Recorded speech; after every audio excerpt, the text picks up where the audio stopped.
दोस्तों, आज बात करते हैं चीन और तालिबान के बढ़ते संबंधों पर।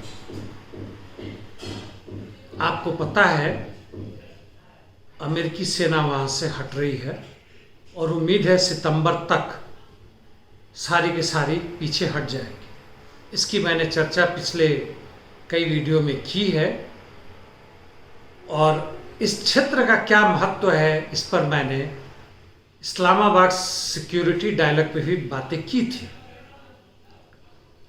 अभी इस पर इसलिए बात करने की मैंने ज़रूरत समझी क्योंकि चीन के विदेश मंत्री और दूसरे अधिकारी तालिबान के अधिकारियों से मिल रहे हैं। हाल फिलहाल में चर्चाएं चल रही हैं, इनकी क्या कोशिशें हैं, क्या इनका लक्ष्य है, क्या ये चाहते हैं। बाकी देश जो इर्द गिर्द में हैं या दूसरे भी बड़े देश हैं, उनकी क्या प्रतिक्रियाएं हैं, वो क्या चाहते हैं, इस सब पर हल्की सी चर्चा। सबसे पहली बात यह है कि चीन जो कोशिश कर रहा है अफगानिस्तान में, राजनीतिक रूप से चाह रहा है कि तालिबान को विश्व स्तर पर मान्यता मिले। विश्व की हर सरकार यह माने कि तालिबान एक प्रमुख दल है वहां का, अफगानिस्तान का, और अफगानिस्तान के लोगों का एक प्रतिनिधि करता है। इसमें अफगानिस्तान की अभी की जो सरकार है, वहां के जो प्रधानमंत्री या दूसरे लोग हैं, राष्ट्रपति या जो भी है, उनका क्या रोल होगा भविष्य में, यह आप सोच सकते हैं। वैसे भी वहां की जो मुजीब की जो सरकार है वह अमेरिका के मदद से ही टिका हुआ था। चुनाव में भी भारी धांधली हुआ था, ईवीएम के अंदर भी धांधली हुआ था, बाहर भी हुआ था, जिसको अमेरिकी सरकार ने भी माना था। और उनका खात्मा बहुत जल्दी ही होने वाला, वो दिख रहा है, साफ साफ है, हर दीवारों पर लिखा हुआ है। और जहां तक तालिबान के पिछले जो भी समझ दुनिया भर में रही हो, जो भी उनका चेहरा रहा हो, उसके खत्म होने में समय नहीं लगता। बहुत बड़ा उदाहरण है सऊदी अरब के वहाँ के जो तथाकथित प्रिंस है, MBS, यानी मोहम्मद बिन सलमान, जो एक बहुत ही खूंखार हत्यारे के रूप में जाने जाते हैं। जमाल खाशोगी, अमेरिकी पत्रकार की हत्या के बाद, और उनका किस तरह से पूरे विश्व भर में सब देशों ने माना कि नहीं, वो सही आदमी है। यहाँ तक कि अंतर्राष्ट्रीय स्तर पे महिलाओं की सुरक्षा और उनके आगे बढ़ने की जो भी UNO के द्वारा भी जो मान्यता प्राप्त संस्थान है, उसमें वह एक प्रमुख है। आप अंदाजा लगा सकते हैं वही स्थिति अन्य देशों के साथ भी है। चिले के जो भयानक तानाशाह थे, पिनोशे, या नेतन्याहू जो इजराइल के थे, सबको मान्यताएं मिलती हैं। आपके यहाँ के विश्व बाजार में आपकी हिस्सेदारी होनी चाहिए। आपकी कितनी इकोनॉमी बड़ी है इसका महत्व रखता है, बाकी सब कोई महत्व नहीं रखता, खासकर आज के परिस्थिति में। चलिए हम भटके ना, मुख्य मुद्दे पे ही आते हैं। तो चीन चाहता है कि वहां एक शांतिपूर्वक माहौल बने अफगानिस्तान में। वहाँ पे जो पूर्वी तुर्किस्तान इस्लामिक मूवमेंट है उसका खात्मा हो, जो कि चीन के राष्ट्रीय हित के, राष्ट्रीय सुरक्षा के लिए सीधे सीधे खतरा बनता है, उसका खात्मा हो। और इसलिए वह तालिबान से मदद चाहता है। तालिबान का ऑफिस वैसे कतर में भी है, दुनिया में बाकी जगहों में नहीं है, लेकिन खास जगहों में है। और वहाँ से डेलीगेशन वह ईरान में गया है, जो ईरान से भी बातें कर रहा है। और तालिबान के स्पोक्स पर्सन ने कहा कि चीन से बातचीत में वह आर्थिक और सुरक्षा के हितों या उसके मद्देनजर जितने भी इश्यूज हैं उस पर वह बात कर रहा है। अमेरिकी सेक्रेटरी, US सेक्रेटरी स्टेट के जो ब्लिंकेन है, वह दिल्ली में आए थे। उनसे भी जब बातचीत हुई तो उन्होंने साफ साफ कहा कि बीजिंग के इस पहल का वह स्वागत करते हैं।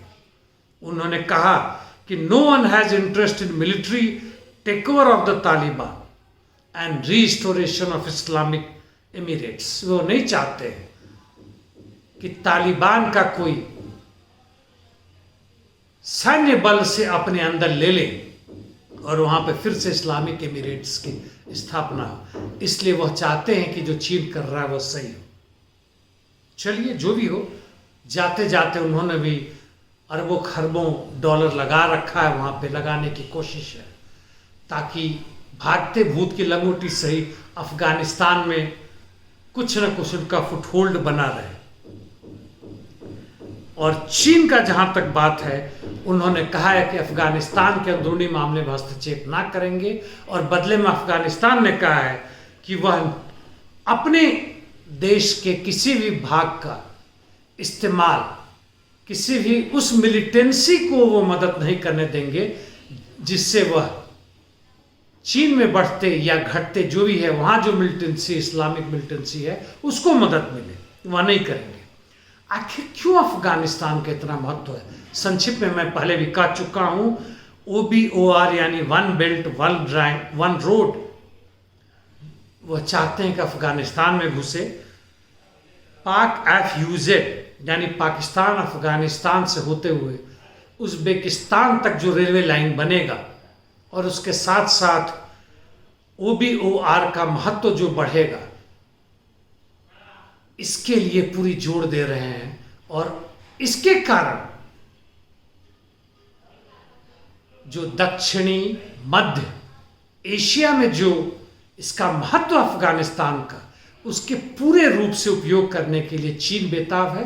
अफगानिस्तान तो है ही है और यूरेशिया तक जाएगा, जिसे कारण रूसी सरकार भी इसमें काफी जोर लगा रहा है। वह चाहता है कि वह इसका हिस्सा बने, यानी वह पूरे एरिया में जहां बड़े बड़े देश है, अमेरिका तो चाह ही रहा है, चीन है, पाकिस्तान स्वाभाविक रूप से है, रशिया भी है, और जो छोटे देशों में है अफगानिस्तान के अलावा तुर्कमेनिस्तान, कजाकिस्तान, ईरान, उसका तो खैर इंटरनेशनल बाउंड्री भी है अफगानिस्तान के साथ, तुर्कमेनिस्तान,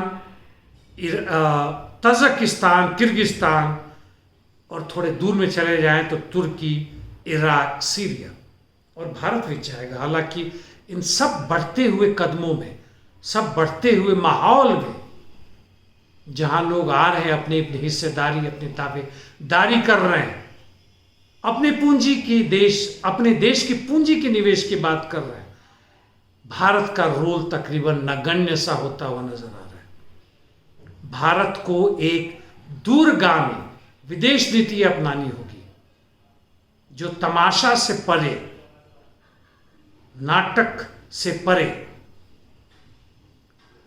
और सही में भारतीय हित को, आर्थिक राजनीतिक हित को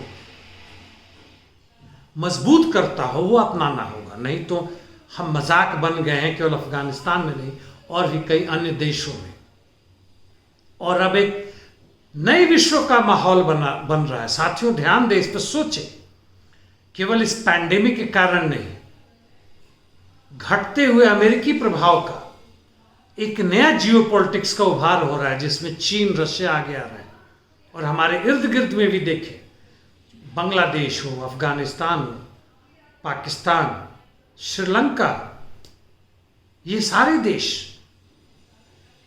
बढ़ते हुए राष्ट्रवादी देशों का, लैटिन अमेरिका, अफ्रीका, यहां तक कि यूरोप भी, कितनी भी अमेरिका जोड़ लगा ले, अमेरिका एक गिरता हुआ राजतंत्र है।